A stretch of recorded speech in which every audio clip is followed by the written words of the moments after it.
Today's video is about how to plant a tree. We have a Valley Forge elm here. This is one of the Dutch elm disease resistant hybrids. And we're going to check this hole here for depth. We do that by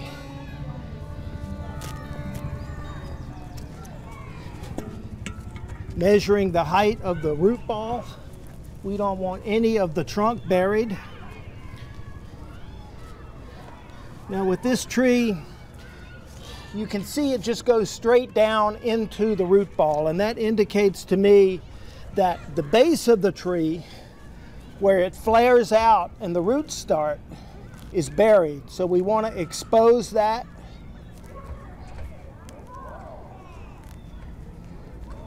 Because at the top of the roots is really where we want to measure from. So we know that the top of the roots will be above ground when we finish planting it.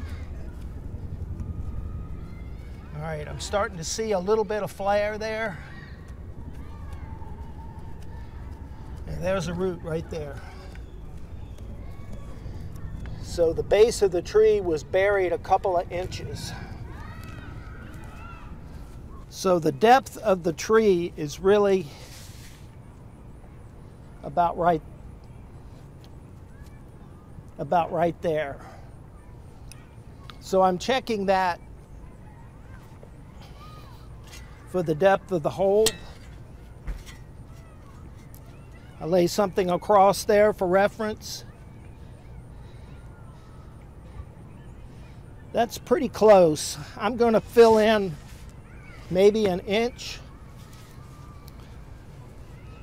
I'd rather it be a little bit high than too low. A lot of the problems that trees have as they get larger are a result of their being planted too deep.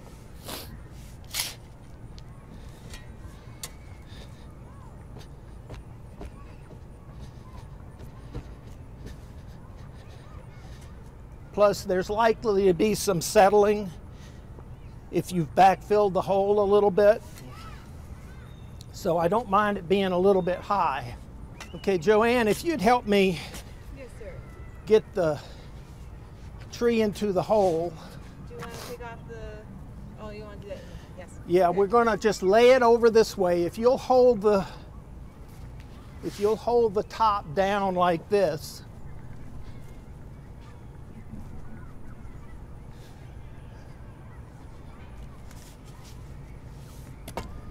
we'll just roll it like a wheel.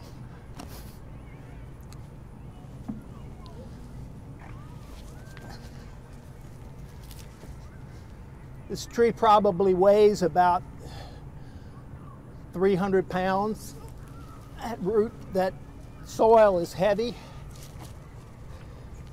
Okay, now if you bring the top around this way, there we go. And let gravity do the work. We'll get it right in there without exerting too much energy. Then I'm going to cut this burlap away, cut it down about halfway. When the tree is dug in the nursery, it's important to keep that root ball together so the roots don't dry out. But when we plant it, we don't want the roots to have to grow through the burlap. We just lay that down in the bottom of the hole where the roots won't interfere with the roots.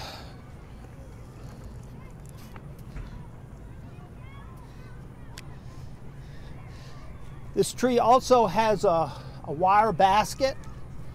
We're going to cut that down a bit too.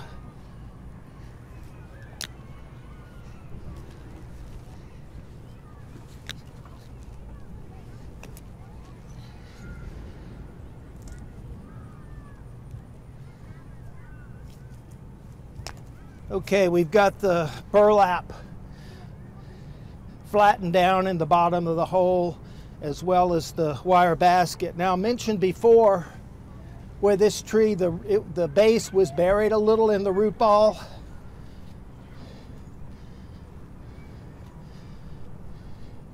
Here's the top, here's where the root comes out. That's the base of the tree, so I'm going to pull the soil back. We want that base of the tree exposed.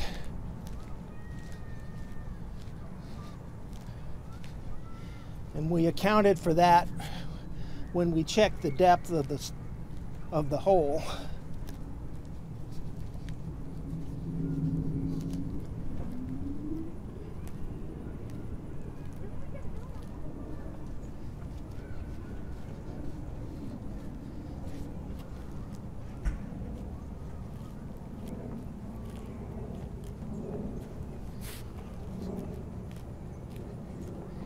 You want to get that side, Joanne? Get your finger. Okay, there's some adventitious roots here that initiated where the tree was buried, and we're going to get rid of those.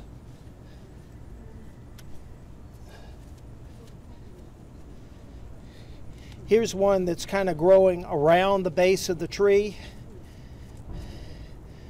That's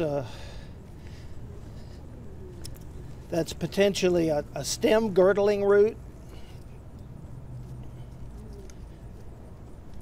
where if left, the root can grow around the base of the tree and get embedded and cut off the flow of water and nutrients.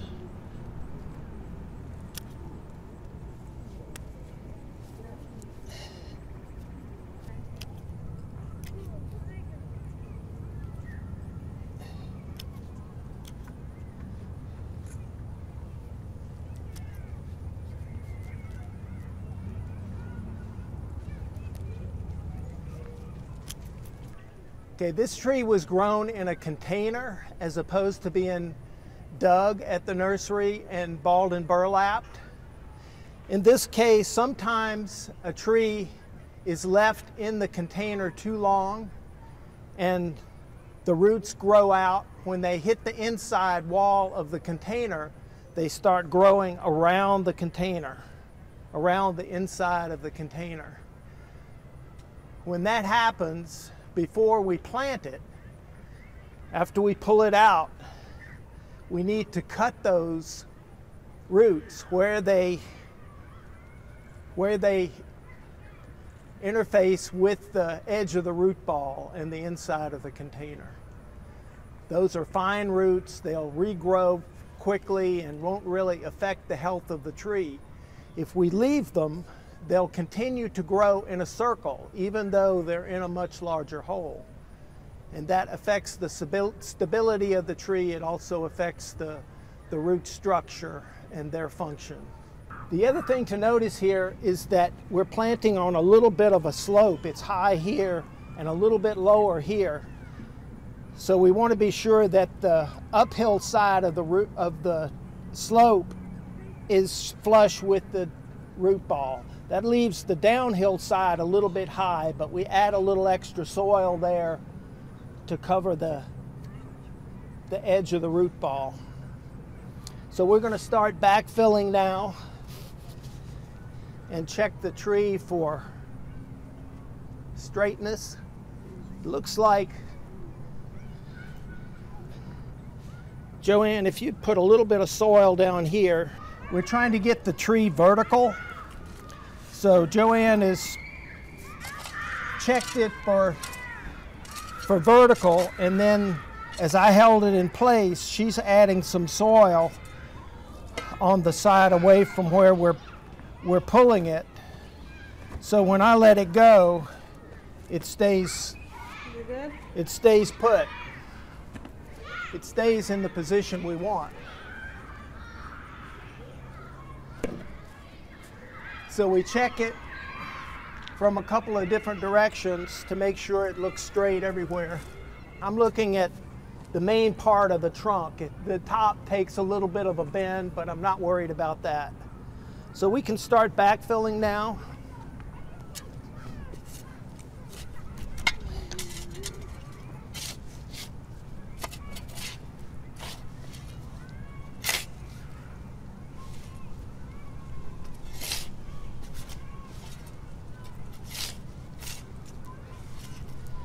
And as we backfill, we want to firm that soil up just by stepping on it. We don't have to compact it too much, but we want to get the worst of the air pockets out of there so the roots don't dry out.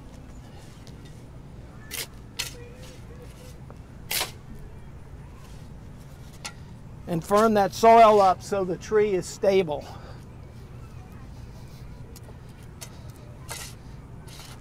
So this is the existing soil that came out of the hole. We don't amend it. We don't want the texture or the composition of the soil that we're backfilling with to be different than the surrounding area. That sets up an incompatible interface, and it makes a condition where it's harder for the roots to grow out into the surrounding area. It also interferes with the way the water moves. And of course, the roots are going to go where they can find water.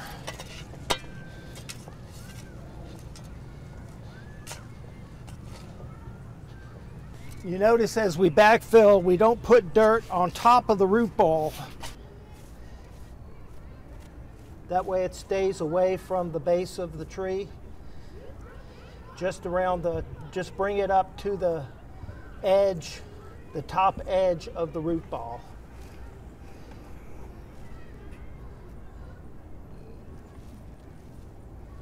So the roots are covered along the sides of the root ball. We don't want soil in contact with the base of the tree.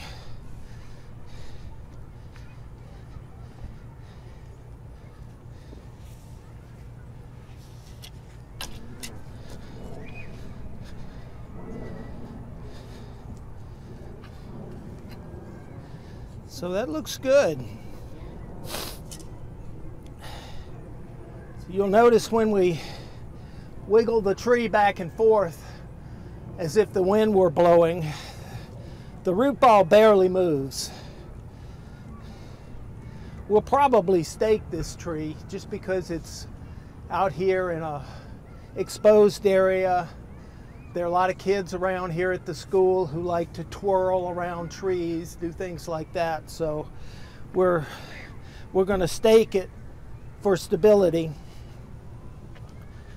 But we're not going to leave the stake and the guying material on there for more than a year.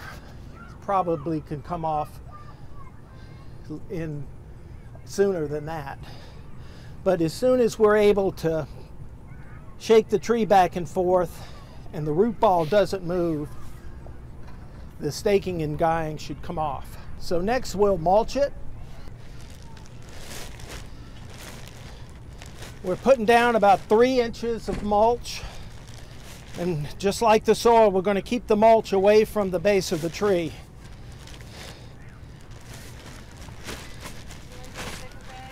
Yes, please. So the soil or the mulch will hold moisture against the trunk of the tree if we leave it up in contact, and could result in the base of the tree rotting. So now there are several reasons we mulch.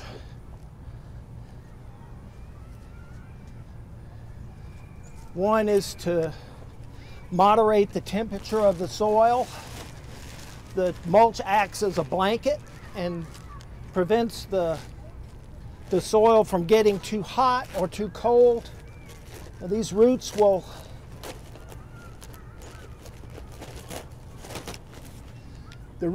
continue to grow even during November and December, as long as the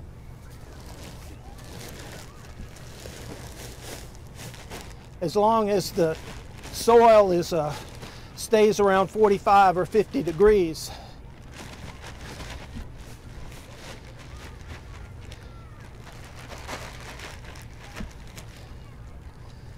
So we make the mulch ring 2 or 3 inches deep and take it about 3 feet beyond the tree initially. When the hole was about 3 feet wide, so that's about 1.5 feet on either side of the tree. Take it a little beyond that to start conditioning that soil that the roots are going to grow into. You'd be surprised how much just having mulch on the soil will loosen it up and make it easier for those roots to penetrate. Now, as the tree grows and the root system expands, it's best to expand that mulch ring. As I said, the mulch moderates the temperature in the soil. It also helps conserve moisture in the soil. It keeps weeds and grass from growing up close to the tree where a weed whacker or a lawnmower might damage the trunk trying to mow it.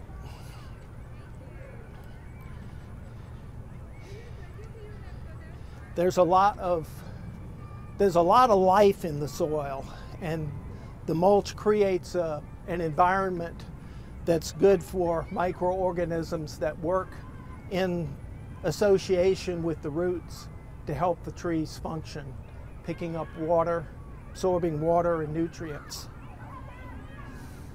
The mulch will need to be replaced every year because it decays and goes back into the soil, adds organic matter to the soil, which is another benefit. But then you'll need to replace that mulch to continue to get those benefits. So we're really creating a condition that's more similar to what we find in the forest. This is a landscaped area in the middle of a lawn, but the more we can do to treat that to more closely resemble a forest environment, the better off the tree is going to be. So that's the planting. In a few years we'll come back, do a little pruning for structure, cross branches, any broken branches, tight crotches. You see this right here where these two branches are conflicting. One is right up against the other. We'll cut that out. Right now I want to leave all the branches and the leaves to maximize the sugars and starches that the tree produces to regrow that root system. There's a little broken branch right here I'm going to go ahead and cut.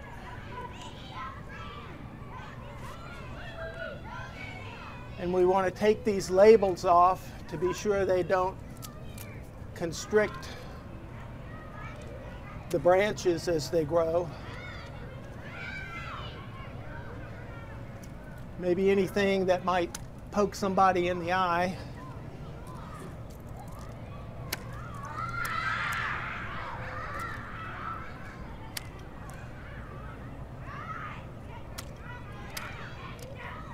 But I keep pruning at a minimum at this point. Really should get about 1 inch of water a week.